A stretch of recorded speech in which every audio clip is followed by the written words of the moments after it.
कभी कभी क्या होता है कि हम अनजाने में कुछ ऐसी गलतियां कर देते हैं जिसकी वजह से हमारी जान तक चली जाती है।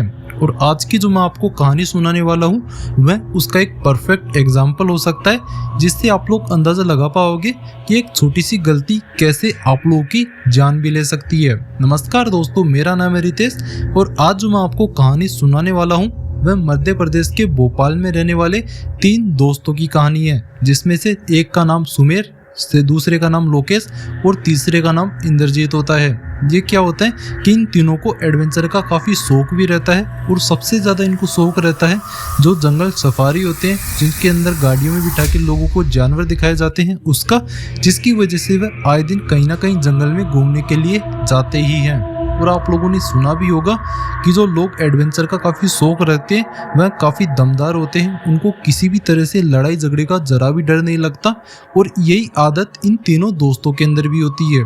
आए दिन ये एक दूसरे से भी काफ़ी लड़ाई झगड़ा करते रहते हैं, लेकिन इन तीनों के बीच की जो दोस्ती होती है वह काफ़ी गहरी होती है, जिसकी वजह से वह वापस दोस्त बन जाते हैं। और आज की इस वीडियो के अंदर मैं इन तीनों दोस्तों के साथ एक ऐसी हुई घटना के बारे में बताने वाला हूं जो कि काफ़ी डरावनी है।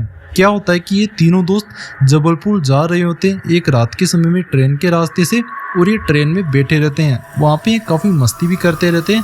अब आप लोगों को तो पता होगा ही कि जो ट्रेन होती है उसके अंदर काफ़ी बार ऐसे लोग आ जाते हैं जो कि आप लोगों ने सुना होगा, जिनको लोग किन्नर बोलते हैं।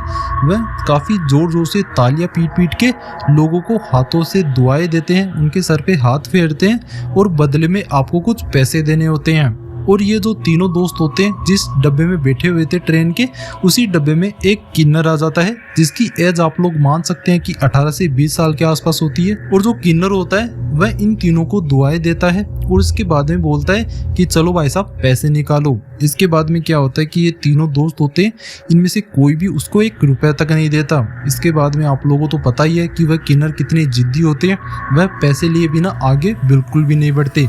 और यही काम किया इस किन्नर ने भी। वह और जोर जोर से तालियां बजा रहा था और उनसे पैसे मांग रहा था, और वो जो तीनों दोस्त होते हैं वह उसको 1 रुपया तक नहीं देते। इसके बाद में क्या होता है कि इस बात को सुनते ही सुमेर को काफ़ी गुस्सा आता है और वह उस किन्नर को एक जोर से लाफा मार देता है। और लाफे की आवाज़ इतनी ज़्यादा होती है कि जो ट्रेन का डिब्बा होता है उसके अंदर जितनी भी सवारी बैठी रहती है सभी की जो नजरें थी उस किन्नर और इन तीनों लड़कों पे थी। इसके बाद में उन तीनों को वह काफी गौर से देखता रहता है किन्नर, और एकदम से वह सुमेर के कंधे पे काट लेता है और बाइट करके वहां से भाग जाता है। इसके बाद में ये तीनों दोस्त क्या करते हैं कि उसका पीछा करते हुए उस ट्रेन के अंदर ही एक डिब्बे से दूसरे डिब्बे तक उसका पीछा करते हैं। और जो सुमेर होता है, जिस जगह पे कंधे पे सुमेर को काटा था वहाँ से ब्लीडिंग भी होने लग जाती है, खून भी आ रहा होता है, लेकिन ये तीनों दोस्त उसकी फिक्र नहीं करते, बल्कि उस किन्नर को सबक सिखाने के लिए उसका पीछा करने लग जाते हैं। और पीछा करते करते जो ट्रेन होती है वह अपनी गति को थोड़ा धीमा कर लेती है, क्योंकि अभी कुछ समय के बाद ही स्टेशन आने वाला था, जिसकी वजह से ट्रेन अपनी स्पीड को कम करती है। और इसी मौके का फ़ायदा उठाते हुए जो किन्नर होता है जिसने सुमेर को काटा था वह उस डब्बे से बाहर कूद जाता है किसी सेफ जगह को देख के। इसके बाद में ट्रेन और भी धीरे होती है और ये तीनों दोस्त भी उसके पीछे वहाँ पे निकल पड़ते हैं ट्रेन के बाहर और कूद के उसका पीछा करने लग जाती हैं। थोड़ी दूर बाद में जो तीनों दोस्त होते हैं वह देखते हैं कि जो किन्नर होता है वह उससे डर से भाग तो रहा था, लेकिन थोड़ी दूर जाके वह एक काफ़ी घने पेड़ के नीचे जाके बैठ जाता है और ज़ोर ज़ोर से हंसने लग जाता है। अब ये तीनों दोस्त उसके पास आ जाते हैं और उसको तीनों तरफ से घेर लेते हैं, लेकिन उनको थोड़ा शक जरूर हो रहा था कि ये किन्नर अभी तो हमको देख के भाग रहा था, ये अचानक इतनी जोर जोर से हंस क्यों रहा है। इसके बाद में क्या होता है कि वह तीनों दोस्त जैसे ही उसको पीटने के लिए उसकी तरफ आगे बढ़ते हैं तो जो सुमेर होता है वैसा लग रहा था कि उसकी जो कॉलर है शर्ट की उसको किसी ने काफ़ी जोर से पकड़ लिया है पीछे से आके। इसके बाद में जो तीनों दोस्त होते हैं वह पीछे मुड़ के देखते हैं सुमेर के, तो वहाँ पे एक और किन्नर खड़ा रहता है जो कि काफी लंबा चौड़ा खूंखार सा किन्नर दिख रहा था। वो काफी ताकतवर किन्नर था, जिसकी वजह से सुमेर जरा सा भी कदम अपने आगे नहीं बढ़ा पा रहा था। इसके बाद में क्या होता है कि जो तीनों दोस्त होते हैं वह उसको छुटाने की कोशिश भी करते हैं उस किन्नर से, लेकिन वह काफी ताकतवर होने की वजह से इन तीनों को पकड़ लेता है। इसके बाद में जो छोटा किन्नर होता है जिसने कि सुमेर को बाइट किया था, वह उन तीनों दोस्तों को ये कहता है कि अब मैंने अपने बाकी और दोस्तों को भी बुला लिया है, अब तुम देखना तुम्हारी यहीं पे हम जान ले लेंगे और इस जंगल में ही तुमको फेंक देंगे, क्योंकि उस पेड़ के जस्ट पीछे ही काफी घना जंगल होता है। और इस बात को सुनते ही वो जो तीनों दोस्त होते हैं उनका दिमाग एकदम से खराब हो जाता है या फिर एकदम से डर लगने लग जाता है। जिसके बाद में वहाँ पे एक नुकीला सा पत्थर पड़ा रहता है, उसको उठा के जो लोकेश होता है वह उस जो खूंखार किन्नर था जिसने सुमेर की कॉलर पकड़ी थी उसके सर के ऊपर वार कर देता है। और वार इतना ताकतवर और भयानक होता है कि उस किन्नर के सर से काफी जोर से खून निकलने लग जाता है और वह वहीं पे ही अपने सर को पकड़ के बैठ जाता है। और जो तीनों दोस्त होते हैं वह उस किन्नर को काफी जोर से मारने लग जाते हैं, हाथ पैरों से उसको मारने लग जाते हैं। और जो पास में खड़ा किन्नर होता है छोटा वाला, वह वहां से भाग जाता है अपने दोस्तों को बुलाने के लिए और जोर जोर से चिल्लाने लग जाता है कि हमारे उस्ताद को मार रहे हैं तीनों लोग, हमारे उस्ताद को मार रहे हैं तीनों लोग। और वो ऐसा इसलिए बोल रहा था कि जो तीनों दोस्त मिलके जिस किन्नर को मार रहे थे उसका नाम उस्ताद रहता है। इसके बाद में जो उस्ताद होता है जिसके ऊपर सुमेर ने वार किया था वह वहीं पे बेहोश हो जाता है। और इस चीज को देख के जो तीनों दोस्त होते हैं सुमेर, लोकेश और इंद्रजीत, उनको काफी डर लगने लग जाता है कि ये कुछ कह क्यों नहीं रहा, हलचल ही नहीं कर रहा। जिसके बाद में वो थोड़ा चेक करते हैं तो वह मर जाता है। और इसके बाद में जो छोटा किन्नर होता है जिसने सुमेर को बाइट किया था वह अपने बाकी और किन्नर ग्रुपों के साथ उनकी तरफ आ रहा होता है। और इस चीज को वह तीनों दोस्त देख लेते हैं और देखते ही वह तुरंत के तुरंत तीनों दोस्त उस जंगल के अंदर दौड़ के भाग जाते हैं।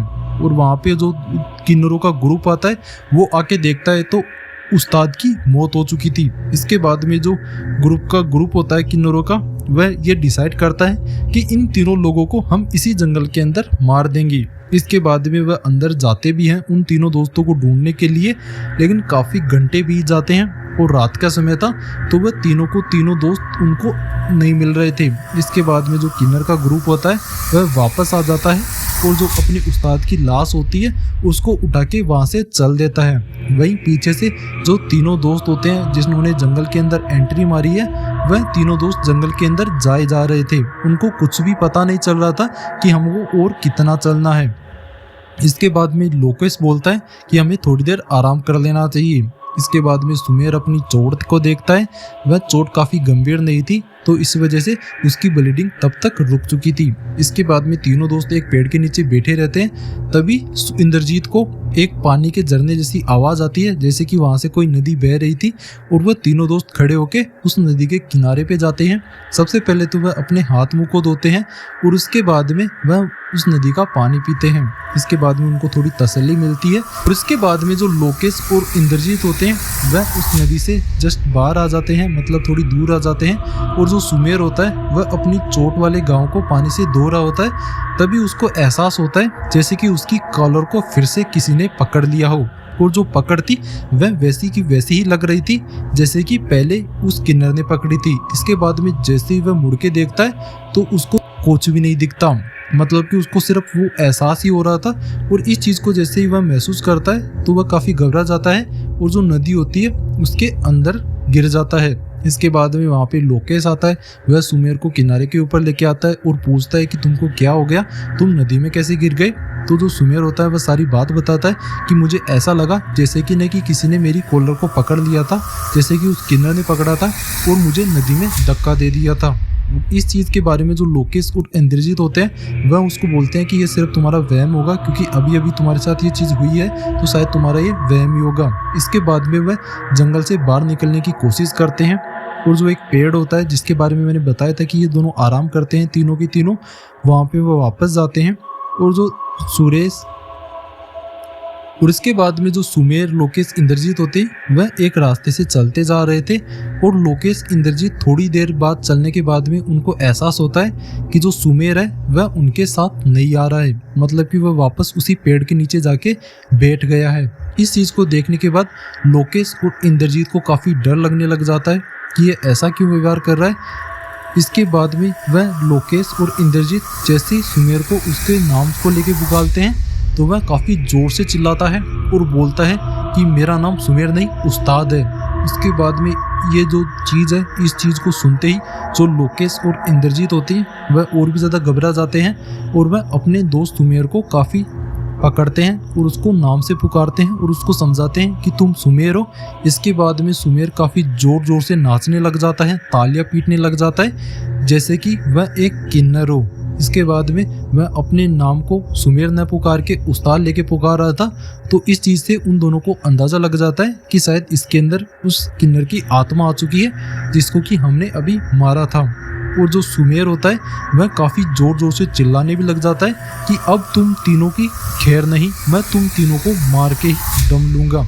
इसके बाद में जो सुमेर होता है वह चुपचाप वहाँ पे खड़ा हो जाता है और जो लोकेश और इंद्रजीत होते हैं जस्ट उसके सामने काफ़ी डरे सहमे से खड़े रहते हैं और उससे माफ़ी मांगते हैं। इसके बाद में जो कहानी है वह आगे बढ़ती है, जो कि मैं पार्ट 2 के अंदर आप लोगों को बताने वाला हूँ। बाकी ये कहानी आप लोगों को कैसी लगी कमेंट करके ज़रूर बताना। और अगर आप लोग इसका नेक्स्ट पार्ट देखना चाहते हैं कि आखिरकार कैसे उस किन्नर ने इन तीनों दोस्तों से बदला लिया था, तो आप लोग कमेंट कर दीजिए और कमेंट करने के बाद इस वीडियो को लाइक ज़रूर कर देना। जैसे इस वीडियो के ऊपर 100 लाइक हो जाएंगे मैं इसका पार्ट 2 ज़रूर लेके आ जाऊँगा।